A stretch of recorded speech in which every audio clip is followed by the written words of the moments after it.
Our group was scheduled to tour inside D-Way FM at 2 in the afternoon, but we didn't want to make a bad impression, so we got there around 1 p.m.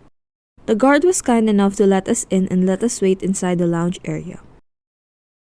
Kuya Bob and Kuya Mon, the technical staffs of D-Way FM, entertained us while the other persons in charge were having their lunch. We found out that Kuya Bob was an alumni in Bicol University and was also a former broadcasting student. Yung radio broadcasting ngayon, nag-evolve na siya, no, to have, yun nga, yung social media outlets niya. So tayo, praise God, meron tayo, hindi lamang sa Facebook, meron din tayo sa YouTube. And just recently, nag-create kami ng TikTok account. Wow. Para dun din sa ating Madami po yung mga reach na audience. Oo. Yes. Tsaka para din sa younger Opo. audience. Na? Okay, Mon, ikaw na. Kaya ang radio ngayon hindi na blind. Yes po. Galing. Tapos ito yung console. Connected siya dito sa playout natin, yung naririnig sa radio na music. Pagkatapos ito naman nakakonect siya dito. Kaya pag halimbawa, on natin siya. Yan ang pinakabida. In other words, lahat tatahimik. Yun na. Yan ang cue. No? Tawag namin sa FEBC dyan #keep the red light on. Sabihin, as long as the red light is on, we are broadcasting. Pero alam niyo ba? Di ba? Trivia. Oo, na non-profit ang FEBC, Far East Broadcasting Company. No, hindi tayo commercial run station. Yes. 'Di ba? We exist dahil dun sa kindness ng ating mga partners and supporters. Interview with D-Way, September 19, 2023.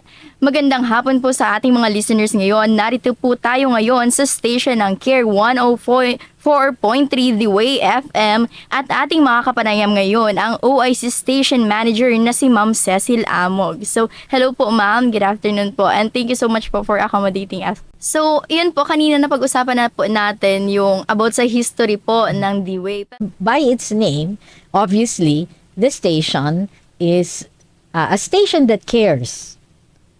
This is the station that cares for Bicolanos. And our mission sa aming network, kami ay kaanib ng Far East Broadcasting Company. That is our network. And our mission is very simple. Dali-dali. Ma-memorize nyo. Communicating Christ's care, no, sa mga Bicolanos. We do that by communicating Christ's care on air, online, and on the ground. So we have different platforms by which we are able to do that. Itong station na ito, itong Care 104.3, The Way FM, was founded siguro i-ano ko na lamang doon sa network, ano? Yes po. Yung Far East Broadcasting Company, which is our main network, was founded in 1948. At iisa lamang din yung mission and goal ng FEBC, and that is to communicate Christ in our world. And it was founded by 3 missionaries and American missionaries sa Karuhatan, ano, sa Valenzuela, when they were looking for a place where they could build a master transmitter where they can beam the gospel, where they can beam the message of Jesus Christ sa mga tao dito sa Far East. So they started sa China, pero siguro alam niyo naman yung China ay naging communist country. So when the doors were closed in China, tamang-tama naman, noong 1948 tayo ay na-declare na independent, di ba? Noong June 12, 1948. And so, the Philippines opened their doors for broadcasting companies. Kaya, tayo ay nakapag-broadcast ng FEBC, no? At dahil doon, nako-communicate natin si Christ for about 75 years now. Ayan. Kanina po, nakapanayam na natin si Ma'am Cecil Amog. Ngayon po, tututok naman po tayo sa technical aspects po ng pag-air ng isang radio station. So, narito po ngayon si Sir Mot, ang broadcast technician ng Care 104.3 The Way FM. So, hello po sir, good afternoon po. Good afternoon. Ayan. So, ayun po sir, when it comes to broadcasting sa technical staffs po, ilan po yung naka-assign po dyan? And ano po yung iba-iba pong positions and person in charge na din po sa every technical place po? Tatlo kaming technician dito. May iba-iba kaming department. Si Bob ay sa FB Live, sa social media.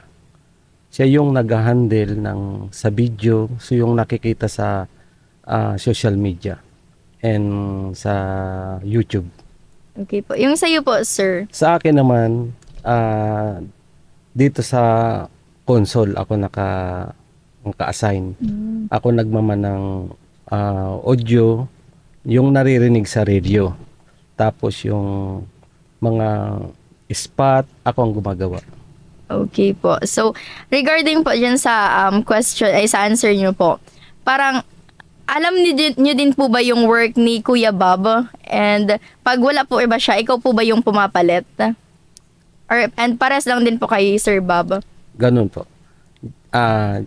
Just in case na naka-de-off siya, ako ang na-assign. Ako yung handle sa FB Live. Okay po. So, thank you po. So, sa next question po, how does a radio station communicate and work in collaboration with different divisions, including program, sales, and production po? So, parang doon po sa niyo po ng programs and pag-air, may yung paano po nyo sinisingit po yung mga commercials and other po sa businesses? Kami dito sa Far East Broadcasting Company, since non-commercial naman kami, mayroon kaming mga spot na pinapasok para magkaroon din ng break yung host dito sa studio. Okay po. Yung spot na po yun, kayo po mismo yung nun? Sa amin nakatalaga yun kasi nandoon sa program log. Okay. Sinusunod namin kung anong oras siya dapat mag-break. Okay po. So, kanina po na-mention na merong parang sinusunod po, yun na po yung yung broadcast plan Lag. po ba yan? Lag po yun. Yung layout po, kung ano po yung pasunod-sunod. And ito po, meron din pong isa yung Q-sheet. Q-sheet. Ano po yun, sir? Can you please elaborate it po? Yun po yung topic, yung mga song na naka-line up doon, yun po yung binabasihan namin. So parang it is important po every airing po, since ito po yung magiging guide ng mga reporters as well as the anchors po. Yun ang magiging flow ng programming. Kung ano ang nakalagay doon, yun ang susundin namin bilang tech. Yes po. So may instances po ba sir na may hindi nasunod na part po doon sa program? Or wala naman po? And if meron po, ano po yung pwedeng remedyo po doon? Wala naman na nangyaring gano'n. Opo. Kasi sinusunod naman nila yung, halimbawa yung host, sinusunod naman nila yung, kasi parehas kami may copy ng Q-sheet. Okay po. So, doon naman po sa parang sa pag-ano po ng program, sa pag-ano po ng mga technical staffs. For example po, kayong dalawa, if ever like may emergency po, may ano pa po ba, like magpapalit? Or Yun na yung parang SOP namin na just in case na may emergency na halimbawa wala si Bob sa social media, akong magte-take over kung ako may pasok. opo. And yung mga anchors po, marunong man po sila yung iba? Yung iba marunong mag-combo, yung iba hindi. Okay yung po. mga medyo ahid na. Opo. So, kanina po, nag-radio tour na, nagtingin-tingin na po kami ng equipments ni na sir. And meron po doon sa likod, hindi po siya makikita sa screen. Dalawa po siya. And sabi po kanina, parang ito yung kay sir po na nandito sa part, ito po yung mother, parang ano po niyan, Ito yung main na console. Saka yung sa kabila naman, yun yung backup. Opo, like in case hindi po marunong yung ang cord, doon po kayo Kami na po yung nagmaman ng audio. po.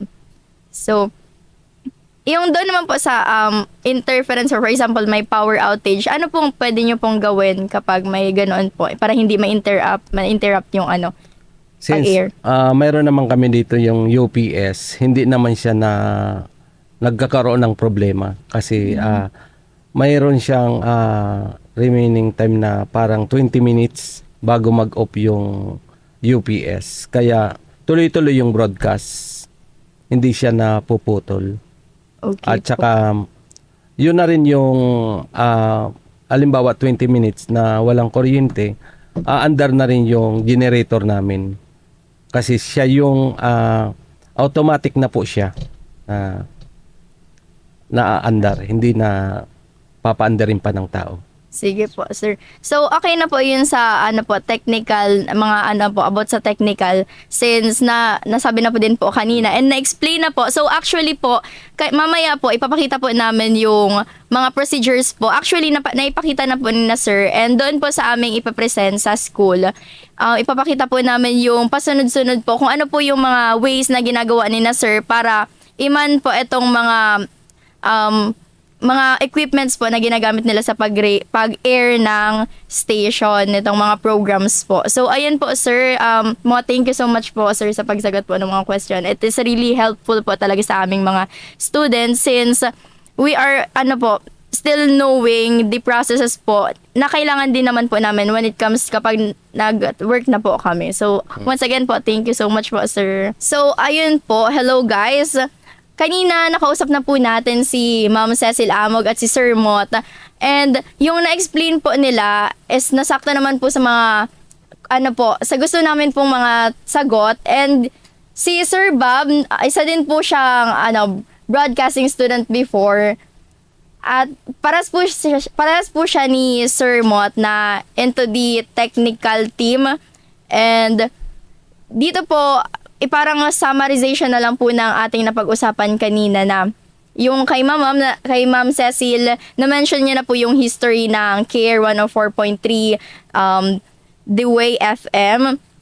At narinig naman po natin yung mga procedures or kung saan po siya nagsimula and the other steps kung paano po mag-air ng programs, kung paano po iman itong mga equipments, and the other steps po na kailangan nating malaman as a broadcasting student. So, dito po nagtatapos ang ating segment. Maraming salamat po. That's a wrap. To say that we had fun learning about D-Way's radio station would be an understatement. Mom Cecil, Kuya Bob, and Kuya Mon were very accommodating and made us feel incredibly welcome. We had a great experience getting to see how a radio station operates in person and in real time. It was incredible to be able to tour the studio, see all the equipment in action, and even get a chance to interview the OIC of the station using those equipment. Throughout the entire tour, we learned so much about the history of D-Way, how their broadcasting works, and it was really fun. Overall, it was a cool experience and we're so grateful to have been able to go behind the scenes at D-Way FM.